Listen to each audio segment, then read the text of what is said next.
दशानन सप्तमा पर्व कथा। अथानंतर रत्नपुर अत्यंत पराक्रम का धारी राजा सहस्रार राज्य करता था। उसकी मैना सुंदरी नामक प्रिय स्त्री थी। मैना सुंदरी मन तथा शरीर दोनों से ही सुंदर थी और अनेक उत्तमोत्तम गुणों से युक्त थी। वह गर्भिणी हुई। गर्भ के कारण उसका समस्त शरीर कृश हो गया और समस्त आभूषण शिथिल पड़ गए।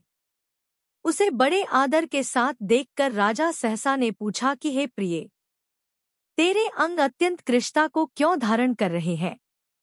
तेरी क्या अभिलाषा है जो मेरे राज्य में दुर्लभ हो? हे प्राणों से अधिक प्यारी देवी, कह तेरी क्या अभिलाषा है? मैं आज ही उसे अच्छी तरह पूर्ण करूंगा। हे कांते, देवांगनाओं पर शासन करने वाली इंद्राणी को भी मैं ऐसा करने में समर्थ हूँ कि वह अपनी हथेलियों से तेरे पाद मर्दन करे। पति के ऐसा कहने पर उसकी सुंदर गोद में बैठी मैना सुंदरी विनय से लीला पूर्वक इस प्रकार के वचन बोली, हे नाथ, जब से यह कोई बालक मेरे गर्भ में आया है तभी से इंद्र की संपदा भोगने की मेरी इच्छा है। हे स्वामिन, अत्यंत विवशता के कारण ही मैंने लज्जा छोड़कर ये मनोरथ आपके लिए प्रकट किए हैं। वल्लभा के ऐसा कहते ही विंध्याचल से समृद्ध सहस्त्रार ने तत्क्षण ही उसके लिए इंद्र जैसी भोग संपदा तैयार कर दी। इस प्रकार दोहद पूर्ण होने से उसका समस्त शरीर पुष्ट हो गया और वह कहने में न आवे ऐसी दीप्ति तथा कांति धारण करने लगी। उसका इतना तेज बढ़ा कि वह ऊपर आकाश में जाते हुए सूर्य से भी खिन्न हो उठती थी तथा समस्त दिशाओं को आज्ञा देने की उसकी इच्छा होती थी। समय पूर्ण होने पर उसने, जिसका शरीर समस्त लक्षणों से युक्त था तथा जो बांधव जनों के हर्ष और संपदा का उत्तम कारण था, ऐसा पुत्र उत्पन्न किया। तदंतर हर्ष से भरे सहसा ने पुत्रजन्म का महान उत्सव किया। उस समय शंख और तुरही के शब्दों से दिशाएं बहरी हो गई थी। नगर की स्त्रियां नृत्य करते समय जब नुपुरों की झनकार के साथ अपने पैर पृथ्वी पर पटकती थी तो पृथ्वी तल कांप उठता था। बिना विचार किए इच्छानुसार धन दान में दिया गया। मनुष्यों की बात दूर रही, हाथियों ने भी उस समय अपनी चंचल सूंड ऊपर उठाकर गर्जना करते हुए नृत्य किया था। शत्रुओं के घरों में शोक सूचक उत्पात होने लगे और बंधुजनों के घरों में बहुत भारी संपदाओं की सूचना देने वाले शुभ शकुन होने लगे। चूंकि बालक के गर्भ में रहते हुए माता को इंद्र के भोग भोगने की इच्छा हुई थी, इसलिए पिता ने उस बालक का इंद्र नाम रखा। वह बाल कथा फिर भी उसकी क्रीड़ाएं शक्ति संपन्न तरुण मनुष्य को जीतने वाली थी, शत्रुओं का मान खंडित करने वाली थी और उत्तम कार्य में प्रवृत्त थी। क्रम से वह उस यौवन को प्राप्त हुआ जिसने तेज से सूर्य को, कांति से चंद्रमा को और स्थैर्य से पर्वत को जीत लिया था। उसके कंधे दिग्गज के गंडस्थल के समान स्थूल और भुजाएं गोल थी तथा उसने विशाल वक्षस्थल से समस्त दिशाएं मानो आच्छादित ही कर रखी थी। जिनके घुटने मांसपेशियों में वृद्ध थे, ऐसी उसकी दोनों गोल जांघें स्तंभों की तरह वक्षस्थल रूपी भवन को धारण करने के कारण परम स्थिरता को प्राप्त हुई थी। बहुत भारी विद्याबल और रिद्धि से संपन्न उस तरुण इंद्र ने विजयार्ध पर्वत के समस्त विद्याधर राजाओं को बेंत के समान नम्र वृत्ति धारण करा रखी थी, अर्थात सब उसके आज्ञाकारी थे। उसने इंद्र के महल के समान सुंदर महल बनवाया। 48,000 उसकी स्त्रियां थीं। 26,000 नृत्यकार नृत्य करते थे। आकाश में चलने वाले हाथियों और घोड़ों की तो गिनती ही नहीं थी। एक हाथी था जो चंद्रमा के समान सफेद था, ऊंचा था, आकाशरूपी आंगन में चलने वाला था, जिसे कोई रोक नहीं सकता था, महाशक्तिशाली था, 8 दांतों से सुशोभित था, बड़ी मोटी गोल सूंड से जो दिशाओं में मानो अर्गल लगा रखता था तथा गुणों के द्वारा पृथ्वी पर प्रसिद्ध था। उसका उसने ऐरावत नाम रखा था। चारों दिशाओं में परम शक्ति से युक्त 4 लोकपाल नियुक्त किए। पट्टरानी का नाम शची और सभा का नाम सुधर्मा रखा। वज्र नाम का शस्त्र, 3 सभाएं, अप्सराओं के समूह, हरिणकेशी सेनापति, अश्विनी कुमार वैद्य, 8 वसु, 4 प्रकार के देव, नारद, तुम्बुरु, विश्वास आदि गायक, उर्वशी, मेनका, मजुस्वनी आदि अप्सरा, और बृहस्पति मंत्री आदि समस्त वैभव उसने इंद्र के समान ही निश्चित किया था। तदंतर यह नमी विद्याधर के पुण्योदय से प्राप्त इंद्र का ऐश्वर्य धारण करता हुआ समस्त विद्याधरों का अधिपति हुआ। इसी समय लंकापुरी का स्वामी महामानी माली था, सो समस्त विद्याधरों पर पहले ही के समान शासन करता था। अपने भाइयों के बल से गर्व को धारण करने वाला माली लंका में रहकर ही विद्यार्थ पर वत के समस्त नगरों में अपना शासन करता था। वेश्या, वाहन, विमान, कन्या, वस्त्र तथा आभूषण आदि जो श्रेष्ठ वस्तु दोनों श्रेणियों में गुप्तचरों से इसे मालूम होती थी, उस सबको धीरवीर माली जबरदस्ती शीघ्र ही अपने यहाँ बुलवा लेता था।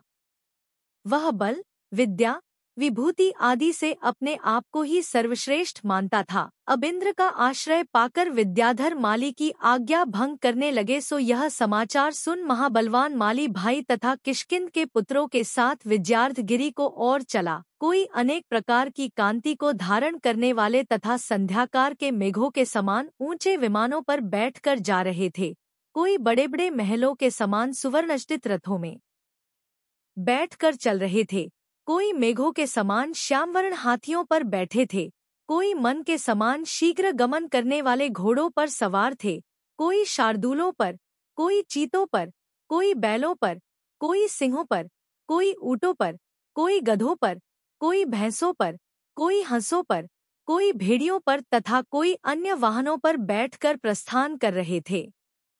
इस प्रकार महादेदीप्यमान शरीर के धारक अन्यान्य वाहनों से समस्त आकाशगण को आच्छादित करता हुआ माली विद्यार्थ के निकट पहुंचा। अथानंतर भाई के स्नेह से भरे सुमाली ने माली से कहा कि हे भाई, हम सब आज यहीं ठहरें, आगे न चले अथवा लंका को वापस लौट चलें। इसका कारण यह है कि आज मार्ग में बार बार अपशकुन दिखाई देते हैं। देखो, उधर सूखे वृक्ष के अग्रभाग पर बैठा कौआ एक पैर संकुचित कर बार बार पंख फड़फड़ा रहा है। उसका मन अत्यंत व्याकुल दिखाई देता है। सूखा काट चोंच में दबाकर सूर्य की ओर देखता हुआ क्रूर शब्द कर रहा है, मानो हम लोगों को आगे जाने से रोक रहा है। इधर ज्वालाओं से जिसका मुख अत्यंत रुद्र मालूम होता है, ऐसी यह श्रृगाली दक्षिण दिशा में रोमांच धारण करती हुई भयंकर शब्द कर रही है। देखो, परिवेश से युक्त सूर्य के बिंब में वह भयंकर कबंध दिखाई दे रहा है और उससे खून की बूंदों का समूह बरस रहा है। उधर समस्त पर्वतों को कंपित करने वाले भयंकर वज्र गिर रहे हैं, तो इधर आकाश में खुले केश धारण करने वाली समस्त स्त्रियों दिखाई दे रही हैं।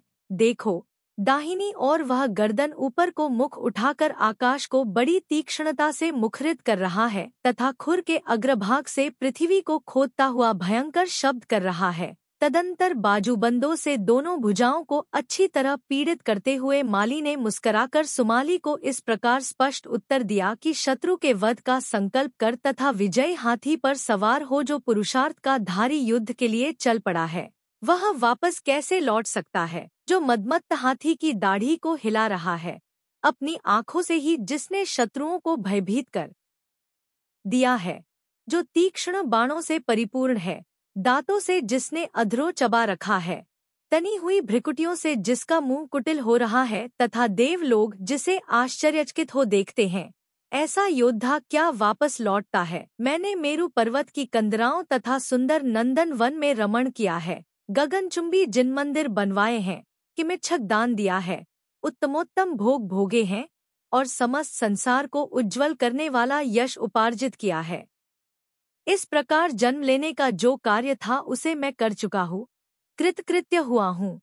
अब युद्ध में मुझे प्राण भी छोड़ना पड़े तो इससे क्या, मुझे अन्य की आवश्यकता नहीं। वह बेचारा भयभीत हो युद्ध से भाग गया। जनता के ऐसे शब्दों को धीरवीर मनुष्य कैसे सुन सकता है। क्रोध से जिसका मुख तमतमा रहा था, ऐसा माली भाई से इस प्रकार कहता हुआ तत्क्षण बिना जाने ही विद्यार्थ के शिखर पर चला गया। तदंतर जिन जिन विद्याधरों ने उसका शासन नहीं माना था, उन सबके नगर उसने क्रूर सामंतों के द्वारा नष्ट भ्रष्ट कर दिए। जिस प्रकार मदमस्त हाथी कमल वनों को विध्वस्त कर देते हैं, उसी प्रकार क्रोध से भरे विद्याधरों ने वहां के उद्यान बाग बगीचे विध्वस्त कर दिए।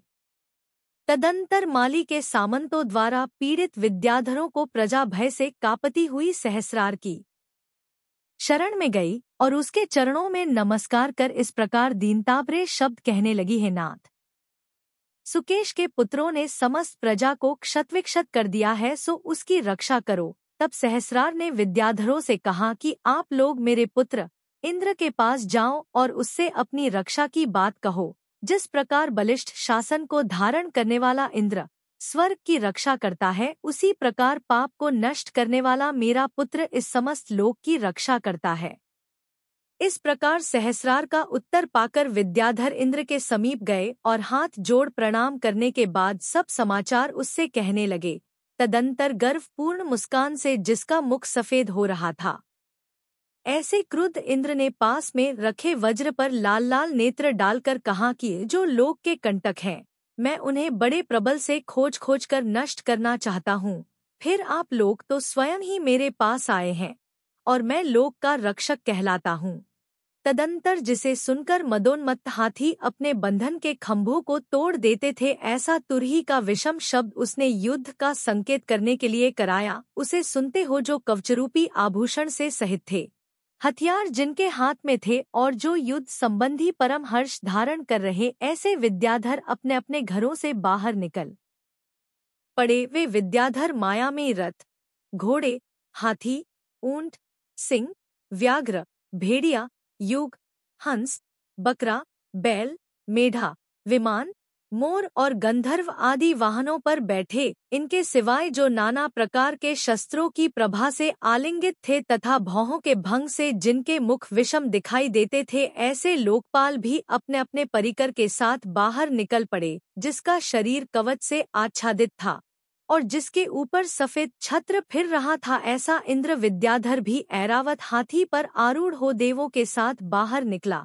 तदंतर प्रलयकाल के मेघों के समान भयंकर देवों और राक्षसों के बीच ऐसा विकट युद्ध हुआ कि जो बड़ी कठिनाई से देखा जाता था तथा क्रूर चेष्टाओं से भरा था। घोड़ा घोड़ा को गिरा रहा था, रथ रथ को चूर्ण कर रहा था, हाथी हाथी को भग्न कर रहा था और पैदल सिपाही को नष्ट कर रहा था। भाले, मुदगर, चक्र, तलवार, बंदूक, मुसल, बाण, गदा, कनक और पाश आदि शंखों से समस्त आकाश आच्छादित हो गया था।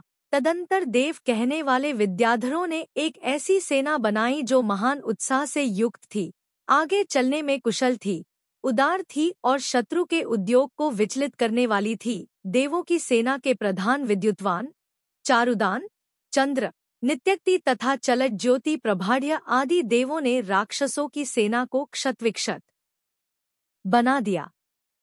तब वानरवंशियों में प्रधान दुर्धर पराक्रम के धारी ऋक्षरज और सूर्यरज राक्षसों को नष्ट होते देख युद्ध करने के लिए तैयार हुए। ये दोनों ही वीर विजय जैसे वेग को धारण करते थे, इसलिए क्षण में अन्यत्र दिखाई देते थे। इन दोनों ने देवों को इतना मारा कि उनसे पीठ दिखाते ही बनी। इधर राक्षस भी इन दोनों का बल पाकर शस्त्रों के समूह से आकाश में अंधकार फैलाते हुए युद्ध करने के लिए उद्यत हुए। उधर जब इंद्र ने देखा कि राक्षसों और वानरवंशियों के द्वारा देवों की सेना नष्ट की जा रही है, तब वह क्रुद्ध हो स्वयं युद्ध करने के लिए उठा। तदंतर शस्त्र वर्षा और गंभीर गर्जना करने वाले वानर तथा राक्षस रूपी मेघों ने उस इंद्ररूपी पर्वत को घेर लिया। तब लोकपालों की रक्षा करते हुए इंद्र ने जोर से गर्जना की और सब ओर छोड़े हुए बाणों से वानर तथा राक्षसों को नष्ट करना शुरू कर दिया। तदंतर सेना को व्याकुल देख माली स्वयं उठा। उस समय वह क्रोध से उत्पन्न तेज से समस्त आकाश को देदीप्यमान कर रहा था। तदंतर माली और इंद्र को अत्यंत भयंकर युद्ध हुआ।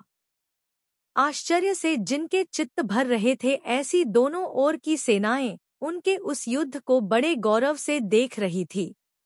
तदंतर इंद्र ने जो कान तक खींचकर छोड़ा गया था तथा अपने नाम से चिह्नित था, ऐसा एक बाण माली के ललाट पर गाड़ दिया। इधर माली ने भी उसकी पड़ी रोककर वेग से छोड़ी हुई शक्ति के द्वारा इंद्र के ललाट के समीप ही जमकर चोट पहुंचा। खून से जिसका शरीर लाल हो रहा था, ऐसा क्रोधयुक्त माली शीघ्र ही इंद्र के पास इस तरह पहुंचा जिस तरह कि सूर्य अस्ताचल के समीप पहुंचता है। तदंतर माली ज्यों ही सामने आया त्यों ही इंद्र ने सूर्यबिंब के समान चक्र से उसका सिर काट डाला। भाई को मरा देख सुमाली बहुत दुखी हुआ। उसने विचार किया कि विद्याधरों का चक्रवर्ती इंद्र महाशक्तिशाली है, अतः इसके सामने हमारा स्थिर रहना असंभव है।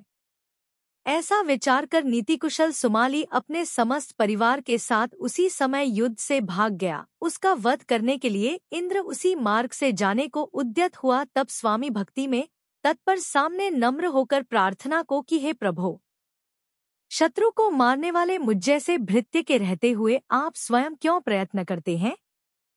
मुझे आज्ञा दीजिए, ऐसा ही हो। इस प्रकार इंद्र के कहते ही सोम शत्रु के पीछे उसी मार्ग से चल पड़ा। वह शत्रु तक पहुंचने वाली किरणों के समूह के समान बाणों के समूह की वर्षा करता जाता था। तदंतर जिस प्रकार जल वृष्टि से पीड़ित गायों का समूह व्याकुलता को प्राप्त होता है, उसी प्रकार सोम के बाणों से पीड़ित वानर और राक्षसों की सेना व्याकुलता को प्राप्त हुई। तदंतर अवसर के योग्य कार्य करने वाले क्रोध से देदीप्यमान माल्यवान ने मुड़कर सोम से कहा कि अरे पापी, तू मूर्ख लोगों से घिरा है, तू युद्ध की मर्यादा की नहीं जानता। यह कहकर उसने भिंडिमाल नामक शस्त्र से सोम के वक्षस्थल में इतनी गहरी चोट पहुंचाई कि वह वहीं मूर्छित हो गया। मूर्छा के कारण जिसके नेत्र निमीलित थे, ऐसा सोम जब तक कुछ विश्राम लेता है तब तक राक्षस और वानर अंतर्हित हो गए। जिस प्रकार कोई सिंह के उदर से सुरक्षित निकल आवे, उसी प्रकार वे भी सोम की चपेट से सुरक्षित निकलकर अलकारोद्यपुर अर्थात पाताल लंका में वापस आ गए। उस समय उन्हें ऐसा लगा मानो पुनर्जन्म को ही प्राप्त हुए हों। इधर जब सोम की मूर्छा दूर हुई तो उसने दिशाओं को शत्रु से खाली देखा। निदान शत्रु को विजय से जिसकी स्तुति हो रही थी, ऐसा सोम इंद्र के समीप वापस पहुंचा जिसने शत्रुओं को नष्ट कर दिया था, तथा बंदीजनों के समूह जिसकी स्तुति कर रहे थे। ऐसे इंद्र विद्याधर ने संतोष से भरे लोकपालों के साथ रत्नूपुर नगर में प्रवेश किया। वह ऐरावत हाथी पर सवार था, उसके दोनों ओर चमर डोले जा रहे थे। सफेद छत्र की उस पर छाया थी। नृत्य करते हुए देव उसके आगे आगे चल रहे थे तथा झरोखों में बैठी उत्तम स्त्रियां अपने नयनों से उसे देख रही थी। उस समय रत्नमयी ध्वजाओं से रत्नूपुर नगर की शोभा बढ़ रही थी। उसमें ऊंचे ऊंचे तोरण खड़े किए गए थे। उसकी गलियों में घुटनों तक फूल बिछाए गए थे और केशर के जल से समस्त नगर सींचा गया था। ऐसे रत्नूपुर नगर में उसने बड़ी विभूति के साथ प्रवेश किया। राजमहल में पहुंचने पर उसने हाथ जोड़कर माता पिता के चरणों में नमस्कार किया और माता पिता ने भी कांपते हुए हाथ से उसके शरीर का स्पर्श किया। इस प्रकार शत्रुओं को जीतकर वह परम हर्ष को प्राप्त हुआ और उत्कृष्ट भोग भोगता हुआ प्रजापालन में तत्पर रहने लगा। तदंतर वह लोक में इंद्र की प्रसिद्धि को प्राप्त हुआ और विद्यार्थ पर्वत स्वर्ग कहलाने लगा। गौतम स्वामी राजा श्रेणिक से कहते हैं कि हे राजद, अब लोकपालों की उत्पत्ति कहता हूँ, सो मन को एकाग्र कर सुनो। स्वर्ग लोक से च्युत होकर मकरध्वज विद्याधर की अदिति नामा स्त्री के उदर से सोम नाम का लोकपाल उत्पन्न हुआ था। यह बहुत ही कांतिमान था। इंद्र ने इसे द्योति संग नामक नगर की पूर्व दिशा में लोकपाल स्थापित किया था। इस तरह यह परम रिद्धि का धारी होता हुआ हर्ष से समय व्यतीत करता था। मेघरथ नामा विद्याधर की वरुणा नामा स्त्री से वरुण नाम का लोकपाल विद्याधर उत्पन्न हुआ था। इंद्र ने इसे मेघपुर नगर की पश्चिम दिशा में स्थापित किया था। इसका शस्त्र पाश था जिसे सुनकर शत्रु दूर से ही भयभीत हो जाते थे। महात्मा की सूर्य विद्याधर की कनकावली स्त्री से कुबेर नाम का लोकपाल विद्याधर उत्पन्न हुआ था। यह परम विभूति से युक्त था। इंद्र ने इसे कांचनपुर नगर की उत्तर दिशा में स्थापित किया था। यह संसार में लक्ष्मी के कारण प्रसिद्ध था तथा उत्कृष्ट भोगों को प्राप्त था। कालविन नामा विद्याधर की श्रीप्रभा स्त्री के गर्भ से यम नाम का लोकपाल विद्याधर उत्पन्न हुआ था। यह रुद्रकर्मा तथा परम तेजस्वी था। इंद्र ने इसे दक्षिण सागर के द्वीप में विद्यमान किष्किंध नामक नगर की दक्षिण दिशा में स्थापित किया था। इस प्रकार यह अपने पुण्य के प्रबल फल को भोगता हुआ समय व्यतीत करता था। जिस नगर का जो नाम पृथ्वी पर प्रसिद्ध था, इंद्र ने उस नगर के निवासियों को उसी नाम से प्रसिद्ध कराया था। विद्याधरों के असुर नामक नगर में जो विद्याधर रहते थे, पृथ्वी तल पर वे असुर नाम से प्रसिद्ध हुए। यक्षगीत नगर के विद्य यक्ष कहलाए। किन्नर नामा नगर के निवासी विद्याधर किन्नर कहलाए और गंधर्वनगर के रहने वाले विद्याधर गंधर्व नाम से प्रसिद्ध हुए। अश्विनी कुमार, विश्वास तथा वैश्वानर आदि विद्याधर विद्याबल से सहित हो देवों की क्रीड़ा करते थे। इंद्र यद्यपि मनुष्य योनि में उत्पन्न हुआ था, फिर भी वह पृथ्वी पर लक्ष्मी का विस्तार पाकर अपने आप को इंद्र मानने लगा। सब लोग उसे नमस्कार करते थे। 120 संपदाओं से परम प्रीति को प्राप्त तथा निरंतर उत्सव करने वाले उस इंद्र विद्याधर को समस्त प्रजा यह भूल गई थी कि यथार्थ में कोई इंद्र है, स्वर्ग है अथवा देव है। वैभव के गर्व में फंसा इंद्र अपने आप को इंद्र, विद्यार्थगिरी को स्वर्ग, विद्याधरों को लोकपाल और अपनी समस्त प्रजा को देव मानता था। तीनों ही लोकों में मुझसे अधिक महापुरुष और कोई दूसरा नहीं है। मैं ही इस समस्त जगत का प्रणेता तथा सब पदार्थों का ज्ञाता हूँ।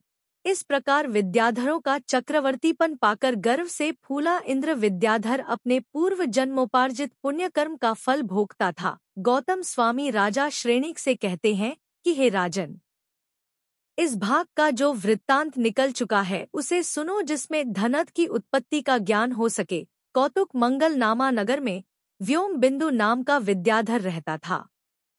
उसकी नंदवती भार्या के उदर से 2 पुत्रियां उत्पन्न हुई। उनमें बड़ी का नाम कौशिकी और छोटी का नाम कैकसी था। बड़ी पुत्री कौशिकी यक्षपुर के धनी विश्रवस के लिए दी गई। उससे वैश्रवण नाम का पुत्र हुआ। इसका समस्त शरीर शुभ लक्षणों से सहित था। कमल के समान उसके नेत्र थे। वह लक्ष्मी संपन्न था तथा स्त्रियों के नेत्रों को आनंद देने वाला था। इंद्र विद्याधर ने वैश्रवण को बुलाकर उसका सत्कार किया और कहा कि तुम मुझे बहुत प्रिय हो, इसलिए लंका नगरी जाकर विद्याधरों पर शासन करो। तुम चूंकि महाबलवान हो, मेरे प्रसाद के कारण आज से लेकर 4 लोकपालों के सिवाय पंचम लोकपाल हो। जो आपकी आज्ञा है वैसा ही करूँगा। यह कहकर वैश्रवण ने उसके चरणों में नमस्कार किया। तदंतर माता पिता से पूछकर और उन्हें नमस्कार कर वैश्रवण मंगलाचार पूर्वक अपने नगर से निकला। विद्याधरों का समूह जिसकी आज्ञा सिर पर धारण करते थे, ऐसा वैश्रवण निशंक हो बड़ी प्रसन्नता से लंका में रहने लगा। इंद्र से हारकर सुमाली अलंकारपुर नगर पाताल लोक में रहने लगा था। वहां उसकी प्रीतिमती रानी से रत्नश्रवा नाम का पुत्र हुआ। वह बहुत ही शूरवीर, त्यागी और लोकवत्सल था। उस उदार हृदय का जीवन मित्रों का उपकार करने के लिए था। उस तेजस्वी का तेज भृत्यों का उपकार करने के लिए था। दुर्बुद्धि को नष्ट करने वाले उस रत्नश्रवा का चातुर्य विद्वानों का उपकार करने के लिए था। वह लक्ष्मी को रक्षा बंधुजनों का उपकार करने के लिए करता था। उसका बढ़ाछा ऐश्वर्य दरिद्रों का उपकार करने के लिए था। सबकी रक्षा करने वाले उस रत्नश्रवा का सर्वस्व साधुओं का उपकार करने के लिए था। उस स्वाभिमानी का मन पुण्य कार्यों का स्मरण करने के लिए था। उसकी आयु धर्म का उपकार करने वाली थी और उसका शरीर पराक्रम का उपकार करने के लिए था। वह पिता के समान प्राणियों के समूह पर अनुकंपा करने वाला था। बीते हुए सुकाल की तरह आज भी प्राणी उसका स्मरण करते हैं। शील रूपी आभूषण को धारण करने वाले उस रत्नश्रवा के लिए परस्त्री माता के समान थी। परद्रव्य तृण के समान था और परपुरुष अपने शरीर के समान था। अर्थात जिस प्रकार वह अपने शरीर की रक्षा करता था, उसी प्रकार परपुरुष को भी रक्षा करता था। जब गुणी मनुष्यों की गणना शुरू होती थी तब विद्वान लोग सबसे पहले इसी को गिनते थे, और जब दोषों की चर्चा होती थी तब प्राणी इसका स्मरण ही नहीं करते थे। उसका शरीर मानो पृथ्वी आदि से अतिरिक्त अन्य महाभूतों से रचा गया था, अन्यथा उसकी वह अनोखी शोभा कैसे होती। वह जब वार्तालाप करता था तब ऐसा जान पड़ता था मानो अमृत ही सींच रहा हो। वह इतना उदात्त चरित्र था कि मानो हमेशा महादान ही देता रहता हो। जन्मांतर में भी उस महाबुद्धिमान ने धर्म, अर्थ, काम में से एक धर्म में ही महान प्रयत्न किया था। सब आभूषणों का आभूषण यश ही उसका आभूषण था। गुण उसमें कीर्ति के साथ इस प्रकार रह रहे थे मानो उसके कुटुंबी ही हों। वह रत्नश्रवा अपनी वंश परंपरा से चली आई उत्कृष्ट विभूति को प्राप्त करना चाहता था, पर इंद्र विद्याधर ने उसे अपने स्थान से च्युत कर रखा था। निदान वह धीरवीर विद्या सिद्ध करने के लिए जहाँ भूत पिशाच आदि शब्द कर रहे थे, ऐसे महाभयंकर पुष्प वन में गया। सो रत्नश्रवा तो इधर विद्या सिद्ध कर रहा था, उधर विद्या के विषय में पहले से ही परिज्ञान रखने वाली तथा जो बाद में रत्नश्रवा की पत्नी होने वाली थी, ऐसी अपनी छोटी कन्या कैकसी योमबिंदु ने उसकी तत्कालीन परिचर्या के लिए भेजा। सो कैकसी उस योगी के समीप बड़े विनय से हाथ जोड़े खड़ी हुई उसके मुख से निकलने वाले आदेश की प्रतीक्षा कर रही थी। तदंतर जब रत्नश्रवा का नियम समाप्त हुआ तब वह सिद्ध भगवान को नमस्कार कर उठा। उसी समय उसकी दृष्टि अकेली खड़ी कैकसी पर पड़ी। कैकसी की आंखों से सरलता टपक रही थी। उसके नेत्र नीलकमल के समान थे, मुख कमल के समान था, दांत कुंद की कली के समान थे, भुजाएं शिरीष की माला के समान थी, अधरोष्ठ गुलाब के समान था। उसकी श्वान से मौलिश्री के फूलों की सुगंधी आ रही थी। उसकी कांति चंपा के फूल के समान थी। उसका सारा शरीर मानो फूलों से ही बना था। रत्नश्रवा के पास खड़ी कैकसी ऐसी जान पड़ती थी मानो उसके रूप से वशीभूत हो लक्ष्मी ही कमल रूपी घर को छोड़कर बड़ी उत्कंठा से उसके पास आई हो और उसके चरणों में नेत्र गड़ाकर खड़ी हो। अपूर्व पुरुष के देखने से उत्पन्न लज्जा के कारण उसका शरीर नीचे की ओर झुक रहा था तथा भय सहित निकलते हुए श्वासोच्छ्वास से उसके स्तन कंपित हो रहे थे। वह अपने लावण्य से समीप में पड़े पल्लवों को लिप्त कर रही थी तथा श्वासोच्छ्वास की सुगंधी से आकृष्ट मदोन्मत्त श्रमणों के समूह से वन को आकुलित कर रही थी। वह अत्यधिक सौकुमार्य के कारण इतनी अधिक नीचे को झुक रही थी कि यौवन डरते डरते ही उसका आलिंगन कर रहा था। कैकसी क्या थी? मानो स्त्रीत्व की परम सृष्टि थी। समस्त संसार संबंधी आश्चर्य इकट्ठा करने के लिए ही मानो त्रिभुवन संबंधी समस्त स्त्रियों का सौंदर्य एकत्रित कर कर्मों ने उसकी रचना की थी। वह कैकसी ऐसी जान पड़ती थी मानो रत्नश्रवा के उत्कृष्ट तप से वशीभूत हुई कांति से सुशोभित साक्षात विद्या ही शरीर धरकर सामने खड़ी हो। रत्नश्रवा स्वभाव से ही दयालु था और विशेषकर स्त्रियों पर तथा उनसे भी अधिक कन्याओं पर अधिक दयालु था। उसने प्रिय वचनों से पूछा कि हे बाले, तू किसकी लड़की है और इस महावन में झुंड से बिछुड़ी हरिणी के समान किस लिए खड़ी है? हे पुण्य मनोरथ, कौन से अक्षर तेरे नाम को प्राप्त हैं? रत्नश्रवा ने कैकसी से ऐसा पूछा सो उचित ही था, क्योंकि सज्जन के ऊपर साधुओं का भी पक्षपात हो ही जाता है। इसके उत्तर में अनंत माधुर्य को धारण करने वाली एवं चित्त के चुराने में समर्थ गदगद वाणी से कैकसी ने कहा कि मैं मंदवती के शरीर से उत्पन्न राजा व्योमबिंदु की पुत्री हूँ। कैकसी मेरी नाम है और पिता को प्रेरणा से आपकी सेवा करने के लिए आई हूँ। उसी समय महातेजस्वी रत्नश्रवा को मानसन स्तंभिनी नाम को विद्या सिद्ध हो गई। सो उस विद्या ने उसी समय अपना शरीर प्रकट कर दिखाया। तदंतर उस विद्या के प्रभाव से उसने उसी वन में तत्क्षण ही पुष्पांतक नाम का नगर बसाया और कैकसी को विधिपूर्वक अपनी स्त्री बनाकर उसके साथ मनचाहे भोग भोगता हुआ वह उस नगर में क्रीड़ा करने लगा। शोभनीय हृदय को धारण करने वाले उन दोनों दंपतियों में ऐसी अनुपम प्रीति उत्पन्न हुई कि वह आधे क्षण के लिए भी उनका वियोग सहन नहीं कर सकती थी। यदि कैकसी क्षण भर के लिए भी रत्नश्रवा के नेत्रों के ओझल होती थी तो वह उसे ऐसा मानने लगता था मानो मर ही गई हो, और कैकसी भी यदि उसे पल भर के लिए नहीं देखती थी तो म्लानी को प्राप्त हो जाती थी। उसकी मुख की कांति मुरझा जाती थी। कोमल चित्त तो उसका था ही, रत्नश्रवा के नेत्र सदा कैकसी के मुखचंद्र पर ही गड़े रहते थे, अथवा यो कहना चाहिए कि कैकसी रत्नश्रवा की समस्त इंद्रियों का मानो बंधन ही थी। अनुपम रूप, यौवन, धन संपदा, विद्याबल और पूर्वोपार्जित धर्म के कारण उन दोनों में परस्पर परम आसक्ति थी। जब रत्नश्रवा चलता था तब कैक्सी भी चलने लगती थी और जब रत्नश्रवा बैठता था तो कैक्सी भी बैठ जाती थी।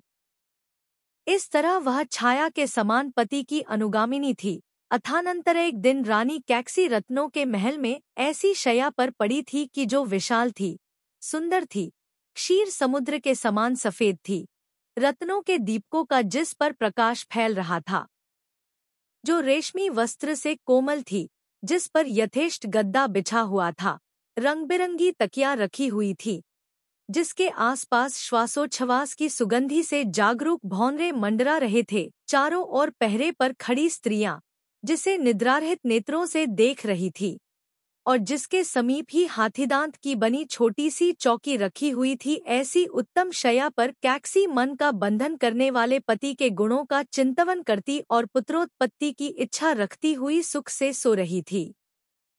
उसी समय स्थिर होकर ध्यान करने वाली अर्थात सूक्ष्म देखरेख रखने वाली सखियां जिसके शरीर का निरीक्षण कर रही थी, ऐसी कैक्सी ने महा आश्चर्य उत्पन्न करने वाले उत्कृष्ट स्वप्न देखे। तदंतर शंखों के शब्द का अनुकरण करने वाली प्रातःकालीन तुरही की मधुर ध्वनि और चरणों की रम्य वाणी से कैक्सी प्रबोध को प्राप्त हुई। सो मंगल कार्य करने के अनंतर शुभ तथा श्रेष्ठ नेपथ्य को धारण कर मन को हरण करती हुई सखियों के साथ पति के समीप पहुंची। वहां हाथ जोड़ हाव भाव दिखाती हुई पति के समीप उत्तम वस्त्र से आच्छादित सोफा पर बैठकर उसने स्वप्न देखने की बात कही। उसने कहा कि हे नाथ, आज रात्रि के पिछले पहर मैंने 3 स्वप्न देखे हैं, सो उन्हें सुनकर प्रसन्नता कीजिए। पहले स्वप्न में मैंने देखा है कि अपने उत्कृष्ट तेज से हाथियों के बड़े भारी झुंड को विध्वस्त करता हुआ एक सिंह आकाश तल से नीचे उतरकर मुखद्वार से मेरे उदर में प्रविष्ट हुआ है। दूसरे स्वप्न में देखा है कि किरणों से हाथियों के समूह के समान काले अंधकार को दूर हटाता हुआ सूर्य आकाश के मध्य भाग में स्थित है।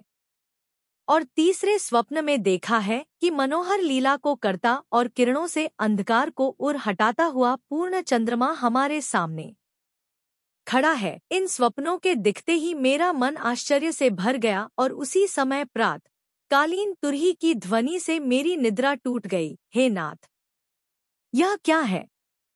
इसे आप ही जानने के योग्य हैं, क्योंकि स्त्रियों के जानने योग्य कार्यों में पति का मन ही प्रमाणभूत है। तदंतर अष्टांग निमित्त के जानकार एवं जिनशासन में कुशल रत्नश्रवा ने बड़े हर्ष से क्रमपूर्वक स्वप्नों का फल कहा। उन्होंने कहा कि हे देवी, तुम्हारे 3 पुत्र होंगे, ऐसे पुत्र की जिनकी कीर्ति तीनों लोकों में व्याप्त होगी, जो महापराक्रम के धारी तथा कुल की वृद्धि करने वाले होंगे। वे तीनों ही पुत्र पूर्व भव में संचित पुण्यकर्म से उत्तम कार्य करने वाले होंगे, देवों के समान होंगे और देवों के भी प्रीति पात्र होंगे। वे अपनी कांति से चंद्रमा को दूर हटावेंगे, तेज से सूर्य को दूर भगावेंगे और स्थिरता से पर्वत को ठुकरावेंगे।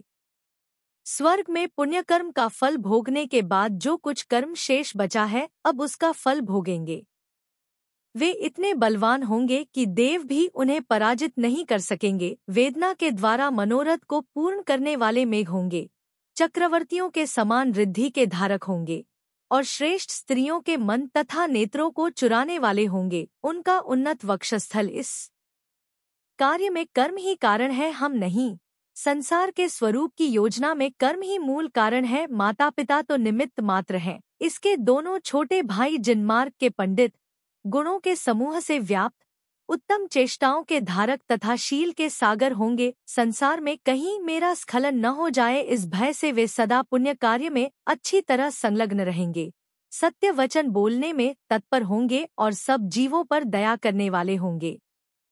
हे कोमल शब्दों वाली तथा दया से युक्त प्रिय, उन दोनों पुत्रों का पूर्वोपार्जित पुण्य कर्म ही उनके इस स्वभाव का कारण होगा। सो ठीक ही है, क्योंकि कारण के समान ही फल होता है। ऐसा कहकर रात दिन सावधान रहने वाले माता पिता ने प्रसन्नचित्त से जिनेंद्र भगवान की पूजा की। तदंतर जब गर्भ में प्रथम बालक आया तब माता को चेष्टा अत्यंत क्रूर हो गई।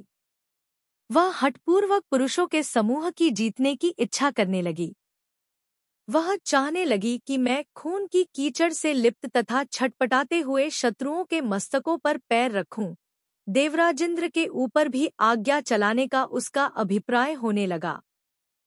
बिना कारण ही इसका मुख हुंकार से मुखर हो उठता, उसका शरीर कठोर हो गया था।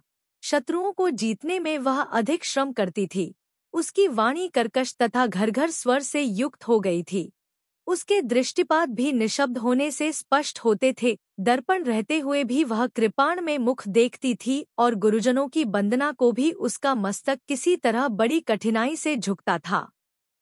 तदंतर समय पूर्ण होने पर वह बालक शत्रुओं के आसन कपाता हुआ माता के उदर से बाहर निकला, अर्थात उत्पन्न हुआ। सूर्य के समान कठिनाई से देखने योग्य उस बालक की प्रभा से प्रसूतिगृह में काम करने वाले परिजनों के नेत्र ऐसे हो गए जैसे मानो किसी सघन वन से ही आच्छादित हो गए हों।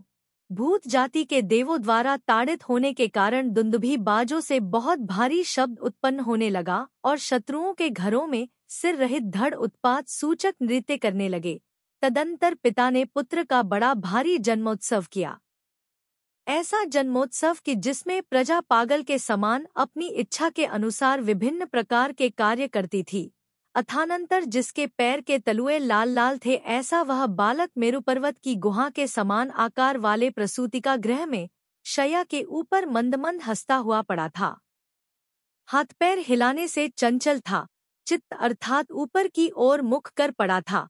अपनी लीला से शैया की समीपवर्ती भूमि को कंपित कर रहा था और तत्काल उदित हुए सूर्यमंडल के समान देदीप्यमान था। बहुत पहले मेघवाहन के लिए राक्षसों के इंद्र भीम ने जो हार दिया था, 1000 नागकुमार जिसकी रक्षा करते थे, जिसकी किरणें सब ओर फैल रही थी, और राक्षसों के भय से इस अंतराल में जिसे किसी ने नहीं पहना था, ऐसे हार को उस बालक ने अनायास ही हाथ से खींच लिया। बालक को मुट्ठी में हार लिए देख माता घबरा गई। उसने बड़े स्नेह से उसे उठाकर गोद में ले लिया और शीघ्र ही उसका मस्तक सूंघ लिया।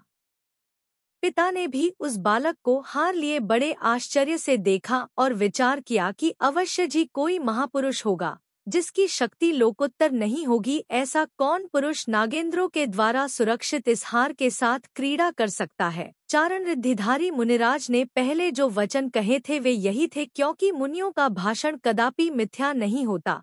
यह आश्चर्य देख माता ने निर्भय होकर वह हार उस बालक को पहना दिया। उस समय वह हार अपनी किरणों के समूह से 10 दिशाओं को प्रकाशमान कर रहा था। उस हार में जो बड़े बड़े स्वच्छ रत्न लगे हुए थे, उनमें असली मुख के सिवाय 9 मुख और भी प्रतिबिंबित हो रहे थे, इसलिए उस बालक का दशानन नाम रखा गया। दशानन के बाद कितना ही समय बीत जाने पर भानुकर्ण उत्पन्न हुआ। भानुकर्ण के कपोल इतने सुंदर थे कि उनसे ऐसा जान पड़ता था मानो उसके कानों में भानु सूर्य ही पहना रखा हो। भानुकर्ण के बाद चंद्रनखा नामा पुत्री उत्पन्न हुई। उसका मुख पूर्ण चंद्रमा के समान था और उगते हुए अर्ध चंद्रमा के समान सुंदर नखों की कांति से उसने समस्त दिशाओं को प्रकाशित कर दिया था। चंद्रनखा के बाद विभीषण हुआ। उसका आकार सौम्य था तथा वह साधु प्रकृति का था। उसके उत्पन्न होते ही पापी लोगों में भय उत्पन्न कर दिया था। विभीषण ऐसा जान पड़ता था मानो साक्षात उत्कृष्ट धर्म ही शरीरवात्ता को प्राप्त हुआ हो। उसके गुणों से उत्पन्न उसकी निर्मल कीर्ति आज भी संसार में सर्वत्र छाई हुई है। तेजस्वी दशानन की बालक्रीड़ा भी भयंकर होती थी, जबकि उसके दोनों छोटे भाइयों की बालक्रीड़ा शत्रुओं को भी आनंद पहुंचाती थी। भाइयों के बीच सुंदर शरीर को धारण करने वाली कन्या चंद्रनखा ऐसी सुशोभित होती थी मानो दिन सूर्य और चंद्रमा के बीच उत्तम क्रियाओं से युक्त संध्या ही हो। अथानंतर चोटी को धारण करने वाला दशानन एक दिन माता की गोद में बैठा हुआ अपने दांतों की किरणों से मानो 10 दिशाओं में चांदनी फैला रहा था। उसी समय वैश्य रवण आकाश मार्ग से कहीं जा रहा था। वह अपनी कांति से दिशाओं को प्रकाशमान कर रहा था। वैभव और पराक्रम से सुशोभित विद्याधरों के समूह से युक्त था तथा उन हाथी रूपी मेघों से घिरा था जो कि माला रूपी बिजली के द्वारा प्रकाश कर रहे थे, मदरूपी जल की धारा को छोड़ रहे थे और जिनके कानों में लटकते हुए शंख वलाकाओं के समान जान पड़ते थे। वैश्रवण कानों को बहरा करने वाले तुरही के विशाल शब्द से दिशाओं के समूह को शब्दायमान कर रहा था। विशाल पराक्रम का धारक था और अपनी बड़ी भारी सेना से ऐसा जान पड़ता था मानो सामने के आकाश को ग्रस कर छोड़ ही रहा हो। दशानन ने उसे बड़ी गंभीर दृष्टि से देखा। दशानन लड़कपन के कारण चंचल तो था ही उसने वैश्रवण की महिमा देख हंसते हंसते माता से पूछा कि हे माँ, अपने प्रताप से समस्त संसार को तृण के समान समझता हुआ बड़ी भारी सेना से घिरा यह कौन यहाँ से जा रहा है? तब माता उससे कहने लगी कि यह तेरी मौसी का लड़का है। इसे अनेक विद्याएं सिद्ध हुई हैं। यह बहुत भारी लक्ष्मी से युक्त है, लोक में प्रसिद्ध है, महावैभव से संपन्न हुआ, दूसरे सूर्य के समान शत्रुओं को कंपी उत्पन्न करता हुआ संसार में घूमता फिरता है। इंद्र विद्याधर ने तेरे बाबा के भाई माली को युद्ध में मारा और बाबा को तेरी कुल परंपरा से चली आई लंकापुरी से दूर हटाकर इसे दी, सो उसी लंका का पालन करता है। इस लंका के लिए तुम्हारे पिता सैकड़ों मनोरथों का चिंतन करते हुए न दिन में चैन लेते हैं न रात्रि में नींद। हे पुत्र, मैं भी इसी चिंता से सूख रही हूँ। अपने स्थान से भ्रष्ट होने की अपेक्षा पुरुषों का मरण हो जाना अच्छा है। हे पुत्र, तू अपने कुल के योग्य लक्ष्मी को कब प्राप्त करेगा, जिसे देख हम दोनों का मन शल्यरहित सा हो सके? मैं कब तेरे इन भाइयों को विभूति से युक्त तथा निष्कंटक विश्व में स्वच्छंद विचरते हुए देखूंगी? माता के दीन वचन सुनकर जिसके क्रोधरूपी विष के अंकुर उत्पन्न हो रहे थे, ऐसा विभीषण गर्व से मुस्कराता हुआ बोला कि हे माँ, यह धनद हो चाहे देव हो, तुमने इसका ऐसा कौन सा प्रभाव देखा कि जिससे तुम इस प्रकार विलाप कर रही हो? तुम तो वीर पुरुष हो, स्वयं वीर हो और मनुष्यों की समस्त दिशाओं को जानने वाली हो, फिर ऐसी होकर भी अन्य स्त्री की तरह ऐसा क्यों कह रही हो? जरा ध्यान तो करो कि जिसका वक्ष स्थल श्रीवत्स के चिन्ह से चिह्नित है, विशाल शरीर को धारण करने वाला है, जिसकी प्रतिदिन की चेष्टाएं एक आश्चर्य रस से ही सनी रहती हैं, जो महाबलवान है और भस्म से आच्छादित अग्नि के समान समस्त संसार को भस्म करने में समर्थ है, ऐसा दशानन क्या कभी तुम्हारे मन में नहीं आया? यह अनादर से ही उत्पन्न गति के द्वारा मन को जीत सकता है और हाथ की चपेटा से सुमेरु के शिखर विदीर्ण कर सकता है। तुम्हें पता नहीं कि इसकी भुजाएं प्रताप की पक्की सड़क हैं, संसार रूपी घर के क्रम्भे हैं और अहंकार रूपी वृक्ष के अंकुर हैं। इस प्रकार गुण और कला के जानकार विभीषण भाई के द्वारा जिसकी प्रशंसा की गई थी, ऐसा रावण घी के द्वारा अग्नि के समान बहुत अधिक प्रताप को प्राप्त हुआ। उसने कहा कि माता, अपनी बहुत प्रशंसा करने से क्या लाभ है, परंतु सच बात तुमसे कहता हूँ तो सुन। विद्याओं के अहंकार से फूले यदि सबके सब विद्याघर मिलकर युद्ध के मैदान में आवे तो मेरी एक भुजा के लिए भी पर्याप्त नहीं है। फिर भी विद्याओं की आराधना करना यह हमारे कुल के योग्य कार्य है, अतः उसे करते हुए हमें लज्जित नहीं होना चाहिए। जिस प्रकार साधु बड़े प्रयत्न से तप की आराधना करते हैं, उसी प्रकार विद्याधरों के गोत्रज पुरुषों को भी बड़े प्रयत्न से विद्या की आराधना करनी चाहिए। इस प्रकार कहकर मान को धारण करता हुआ रावण अपने दोनों छोटे भाइयों के साथ विद्या सिद्ध करने के लिए घर से निकलकर आकाश की ओर चला गया।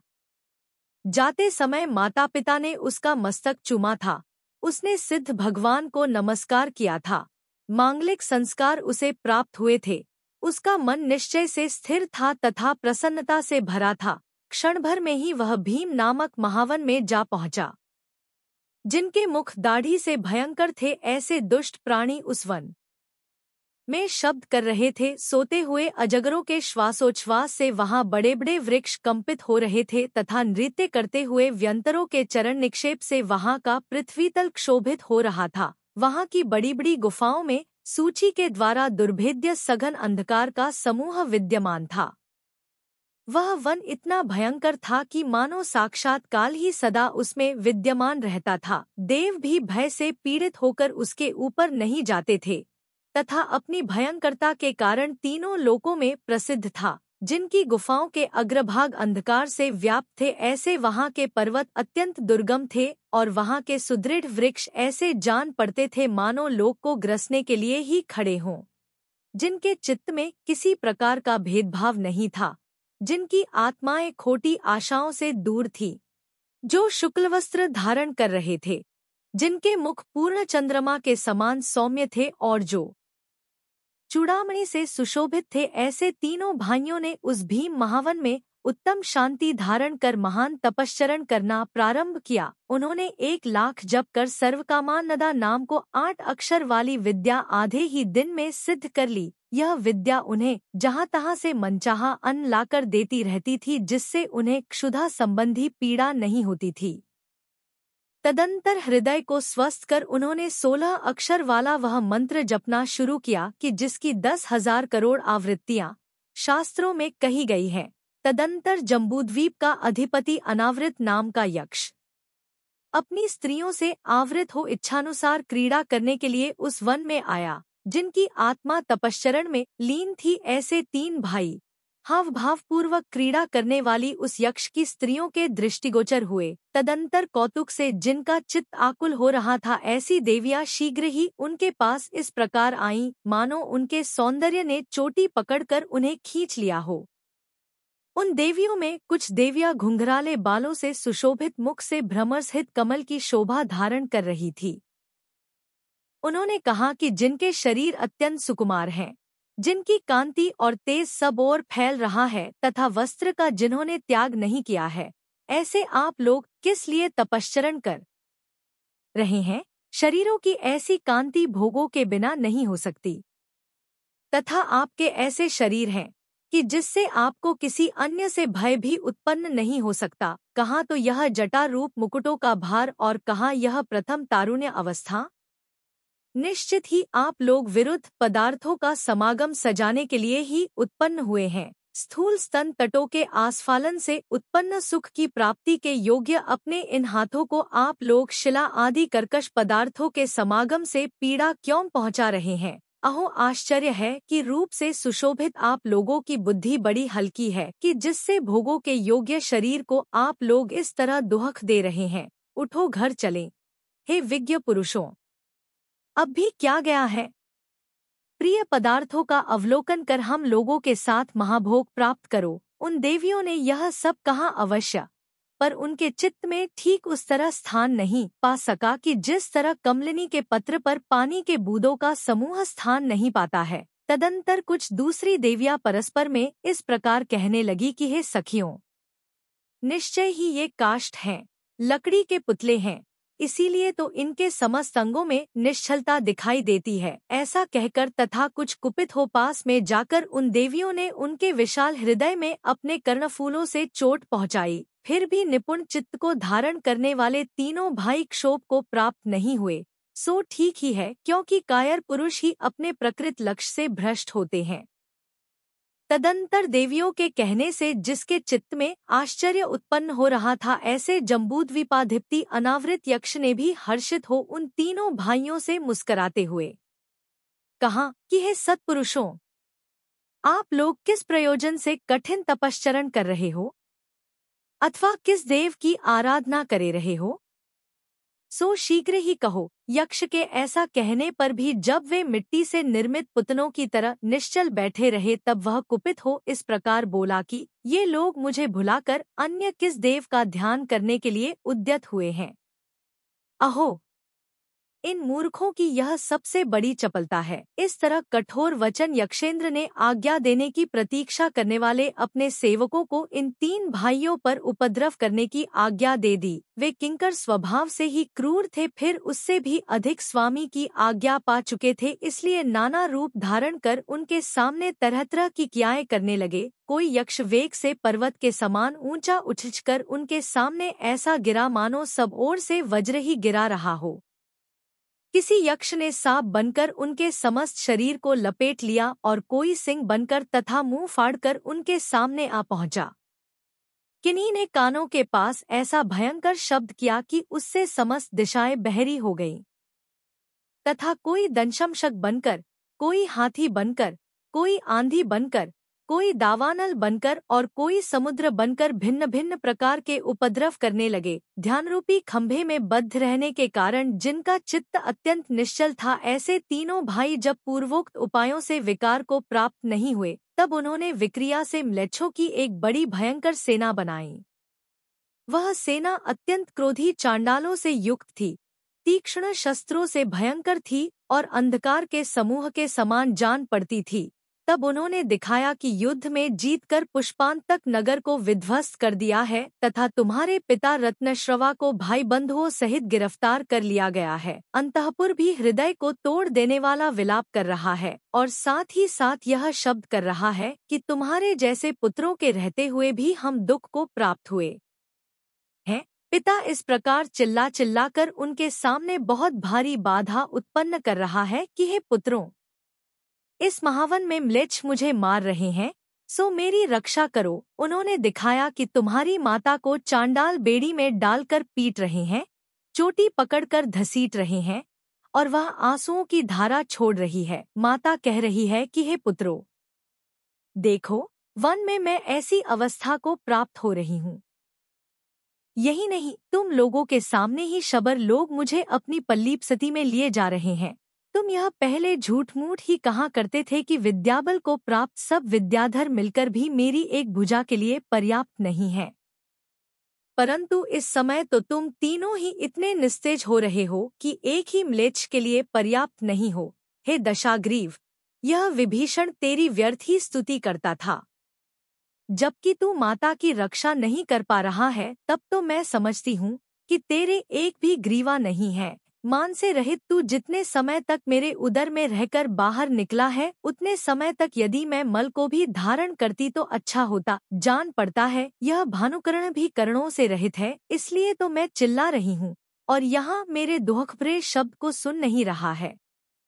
देखो, कैसा निश्चल शरीर धारण किए है। यह विभीषण भी इस विभीषण नाम को व्यर्थ ही धारण कर रहा है और मुर्दा जैसा इतना अकर्मण्य हो गया है कि एक भी म्लेच्छ का निराकरण करने में समर्थ नहीं है। देखो, ये म्लेच्छ बहन चंद्रनखा को धर्महीन बना रहे हैं, सो इस पर भी तुम दया क्यों नहीं करते हो? माता पिता की अपेक्षा भाई का बहन पर अधिक प्रेम होता है, पर इसकी तुम्हें चिंता कहाँ है? हे पुत्रों, विद्या सिद्ध की जाती है आत्मीयजनों की समृद्धि के लिए, सो उन आत्मीयजनों की अपेक्षा माता पिता श्रेष्ठ हैं और माता पिता की अपेक्षा बहन श्रेष्ठ है। यही सनातन व्यवस्था है। जिस प्रकार विषधर सर्प की दृष्टि पड़ते ही वृक्ष भस्म हो जाते हैं, उसी प्रकार तुम्हारी भौं के संचार मात्र से म्लेच्छ भस्म हो सकते हैं। मैंने तुम लोगों को सुख पाने की इच्छा से ही उदर में धारण किया था, क्योंकि पुत्र वही कहलाते हैं जो पाये की तरह माता पिता को धारण करते हैं, उनकी रक्षा करते हैं। इतना सब कुछ करने पर भी जब उनका ध्यान भंग नहीं हुआ, तब उन देवों ने अत्यंत भयंकर माया में कार्य करना शुरू किया। उन्होंने उन तीनों के सामने तलवार की धार से माता पिता का सिर काटा तथा रावण के सामने उसके अन्य दो भाइयों का सिर काट कर गिराया। इसी प्रकार उन दो भाइयों के सामने रावण का सिर काट कर गिराया। इस कार्य से विभीषण और भानुकर्ण के ध्यान में क्रोधवश कुछ चंचलता आ गई, परंतु दशानन भावों की शुद्धता को धारण करता हुआ सुमेरु के समान स्थिर बना रहा।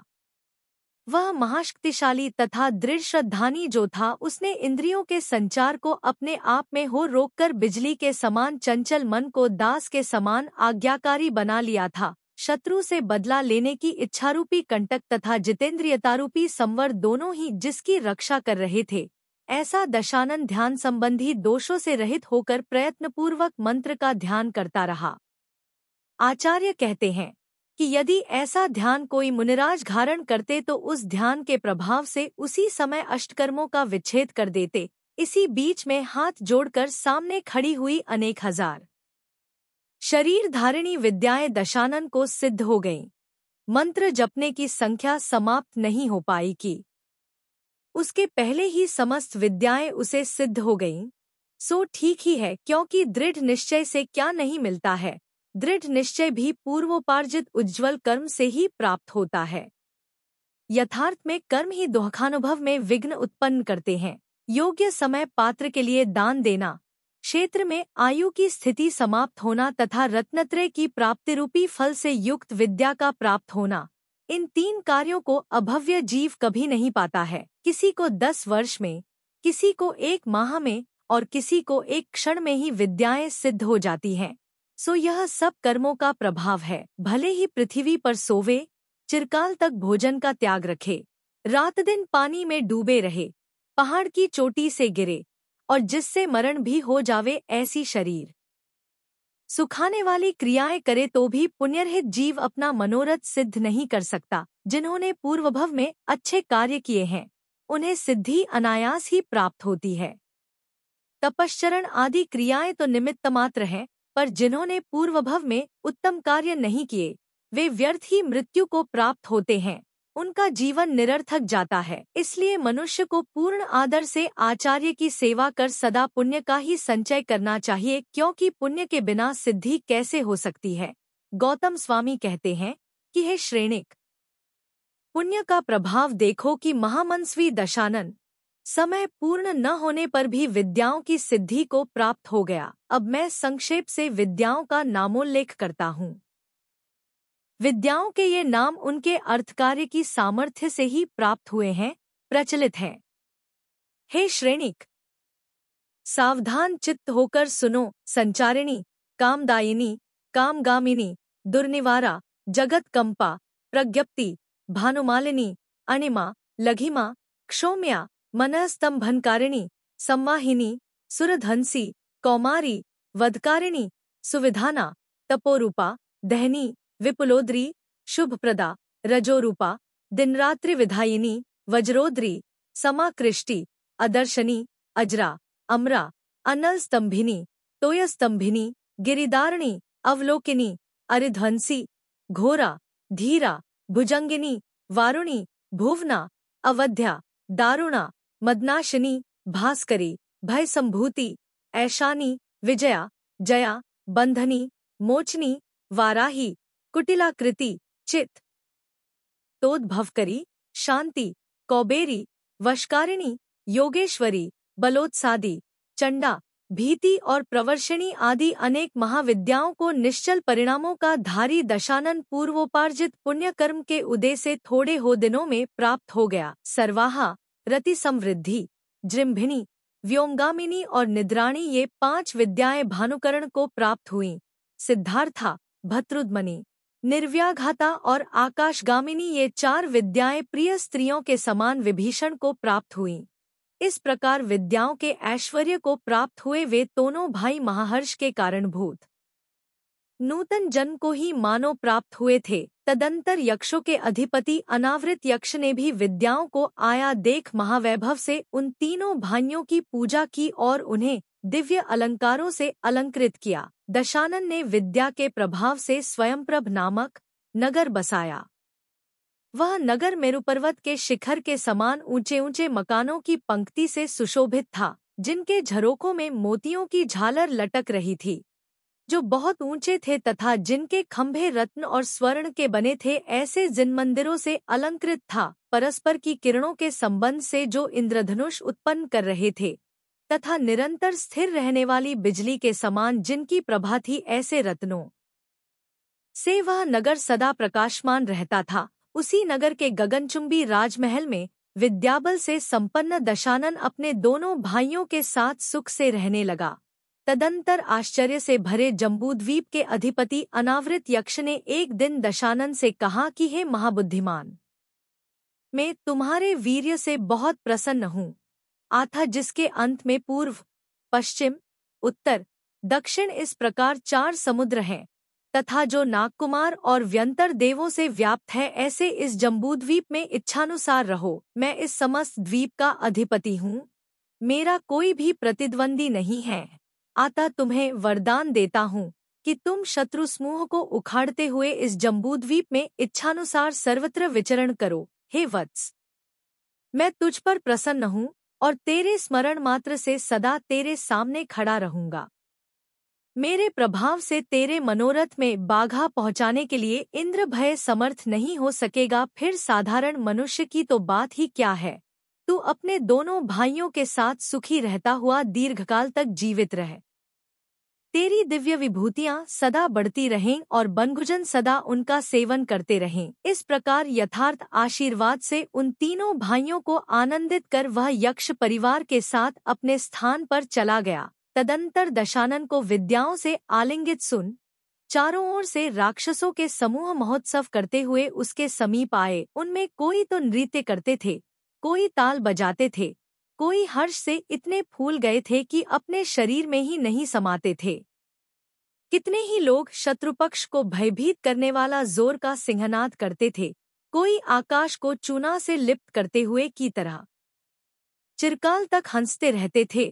प्रीति से भरे सुमाली, माल्यवान, सूर्यरज और ऋक्षरज उत्तमोत्तम रथों पर सवार हो उसके समीप आए। इनके सिवाय अन्य सभी कुटुंबीजन, कोई विमानों पर बैठकर, कोई घोड़ों पर सवार होकर और कोई हाथियों पर आरूढ़ होकर आए। वे सब भय से रहित थे। अथानंतर पुत्र के स्नेह से जिसका मन भर रहा था, ऐसा रत्नश्रवा पताकाओं से आकाश को निरंतर शुक्ल करता हुआ बड़ी विभूति के साथ आया। बंदीजनों के समूह उसकी स्तुति कर रहे थे और वह किसी बड़े राजमहल के समान सुंदर रथ पर सवार था। ये सब मिलकर साथ ही साथ आ रहे थे। सो मार्ग में पंचसंगम नामक पर्वत पर उन्होंने शत्रु के भय के कारण बहुत ही दुख से रात्रि बिताई। तदंतर केकसी के पुत्र दशानन आदि ने आगे जाकर उन सब की अगवानी की। उन्होंने गुरुजनों को प्रणाम किया, मित्रों का आलिंगन किया और भृत्यों की ओर स्नेहपूर्ण दृष्टि से देखा। गुरुजनों ने भी दशानन आदि से शरीर की कुशलक्षेम पूछी, विद्याएं किस तरह सिद्ध हुईं आदि का वृत्तांत भी बार बार पूछा। सो ऐसे अवसर पर किसी बात को बार बार पूछना निंदनीय नहीं है। राक्षस तथा वानरवंशियों ने देवलोक के समान उस स्वयंप्रभ नगर को बड़े आश्चर्य के साथ देखा। जिनके नेत्र आनंद से व्याप्त थे, ऐसे माता पिता ने प्रणाम करते हुए दशानन आदि के शरीर का कांपते हुए हाथों से चिरकाल तक स्पर्श किया। जब सूर्य आकाश के मध्य भाग में था, तब दिव्य वनिताओं ने बड़े उत्सव के साथ उन तीनों कुमारों की स्नानाविधि प्रारंभ की, जिनके चारों ओर मोतियों के समूह व्याप्त थे तथा जो नाना प्रकार के रत्नों से समृद्ध थे। ऐसे उत्कृष्ट स्वर्ण निर्मित स्नान की चौकियों पर वे आसीन हुए। पल्लवों के समान लाल लाल कांति के धारक दोनों पैर उन्होंने पादपीठ पर रखे थे और उससे वे ऐसे जान पड़ते थे मानो उद्याचल के शिखर पर वर्तमान सूर्य ही हो। तदंतर रत्नमयी, सुवर्णमयी और रजतमयी उन कलशों से उनका अभिषेक शुरू हुआ कि जिनके मुख पल्लवों से आच्छादित थे, जो हारों से सुशोभित थे, चंद्रमा तथा सूर्य के साथ स्पर्धा करने वाली कांति से जिनका आत्मस्वरूप आच्छादित था, जो अपनी सुगंध से दिग्मंडल को सुवासित करने वाले जल से पूर्ण थे, जिनमें एक तो प्रधान मुख था तथा अन्य छोटे छोटे अनेक मुख थे, जिनके आसपास भ्रमरों के समूह मंडरा रहे थे और जो जलपात के कारण गंभीर मेघ के समान गरज रहे थे। तदंतर शरीर को कांति बढ़ाने में कुशल उबटना आदि लगाकर सुगंधित जल से उनका अभिषेक किया गया। उस समय तुरही आदि वादित्रों के मंगलमय शब्दों से वहां का वातावरण आनंदमय हो रहा था। तत्पश्चात दिव्य वस्त्राभूषणों से उनके शरीर अलंकृत किए गए और कुलांगनाओं ने बड़े आदर से अनेक मंगलाचार किए। तदंतर जो देव कुमारों के समान जान पड़ते थे और आत्मीयजनों को आनंद प्रदान कर रहे थे, ऐसे उन तीनों कुमारों ने बड़ी विनय से गुरुजनों की चरण वंदना की। तदंतर गुरुजनों ने देखा कि इन्हें जो विद्याओं से संपदाएं प्राप्त हुई हैं, वे हमारे आशीर्वाद से भी अधिक है। अतः उन्होंने यही कहा कि तुम लोग चिरकाल तक जीवित रहो। सुमाली, माल्यवान, सूर्यरज, ऋक्षरज और रत्नश्ववा ने स्नेहवश उनका बार बार आलिंगन किया था। तदंतर इच्छानुसार जिन्हें सब संपदाएं प्राप्त थी, ऐसे उन सब लोगों ने बनभुजनों तथा भृत्यवर्ग से आवृत होकर भोजन किया। तदंतर दशानन ने वस्त्र आदि देकर गुरुजनों की पूजा की और यथायोग्य भृत्यवर्ग का भी सम्मान किया। तत्पश्चात प्रीति से जिनके नेत्र फूल रहे थे, ऐसे समस्त गुरुजन निश्चिंतता से बैठे थे। प्रकरण पाकर उन्होंने कहा कि हे पुत्रों, इतने दिन तक तुम सब सुख से रहे। तब दशानन आदि कुमारों ने हाथ जोड़ सिर से लगाकर प्रणाम करते हुए कहा कि आप लोगों के प्रसाद से हम सबको कुशल है। तदंतर प्रकरणवश माली के मरण की चर्चा करते हुए सुमाली इतने शोकग्रस्त हुए कि उन्हें तत्काल ही मूर्छा आ गई। तत्पश्चात रत्नश्ववा के ज्येष्ठ पुत्र दशानन ने अपने शीतल हाथ से स्पर्श कर उन्हें पुनः सचेत किया तथा बर्फ के समान ठंडे और समस्त शत्रु समूह के घातरूपी बीज के अंकुरोद्गम के समान शक्तिशाली वचनों से उन्हें आनंदित किया। तब कमल के समान नेत्रों से सुशोभित दशानन को देख सुमाली तत्काल ही सब शोक छोड़कर पुनः आनंद को प्राप्त हो गए और दशानन से हृदयहारी सत्य वचन कहने लगे कि अहो वत्स, सचमुच ही तुम्हारा उदार बल देवताओं को संतुष्ट करने वाला है। अहो, तुम्हारी यह कांति सूर्य को जीतकर स्थित है और तुम्हारा गांभीर्य समुद्र को दूर हटाकर विद्यमान है। अहो, तुम्हारा यह कांतिस्थित पराक्रम सर्वजनातिगामी है, अर्थात सब लोगों से बढ़कर है। अहो पुत्र, तुम राक्षसवंश के तिलक स्वरूप उत्पन्न हुए हो। हे दशानन, जिस प्रकार सुमेरु पर्वत से जम्बूद्वीप सुशोभित है और चंद्रमा तथा सूर्य से आकाश सुशोभित होता है, उसी प्रकार लोगों को महान आश्चर्य में डालने वाली चेष्टाओं से युक्त तुझ सुपुत्र से यह राक्षसवंश सुशोभित हो रहा है। मेघवाहन आदि तुम्हारे कुल के पूर्व पुरुष थे जो लंकापुरी का पालन कर तथा अंत में तपश्चरण कर मोक्ष गए हैं। अब हमारे दुहकों को दूर करने वाले पुण्य से तू उत्पन्न हुआ है। हे पुत्र, एक तेरे मुख से मुझे जो संतोष हो रहा है उसका वर्णन कैसे कर सकता हूँ। इन विद्याघरों ने तो जीवित रहने की आशा छोड़ दी थी, अब तुझ उत्साही के उत्पन्न होने पर फिर से आशा बांधी है। एक बार हम जिनेंद्र भगवान को वंदना करने के लिए कैलाश पर्वत पर गए थे। वहां अवधिज्ञान के धारी मुनिराज को प्रणाम कर हमने पूछा था कि हे नाथ, लंका में हमारा निवास फिर कब होगा। इसके उत्तर में दयालु मुनिराज ने कहा था कि तुम्हारे पुत्र से व्यदबिंदु की पुत्री में जो उत्तम पुरुष जन्म प्राप्त करेगा वही तुम्हारा लंका में प्रवेश कराने वाला होगा। वह पुत्र बल और पराक्रम का धारी तथा सत्व, प्रताप, विनय, लक्ष्मी, कीर्ति और कांति का अनन्य आश्रय होगा तथा भरतक क्षेत्र के 3 खंडों का पान करेगा।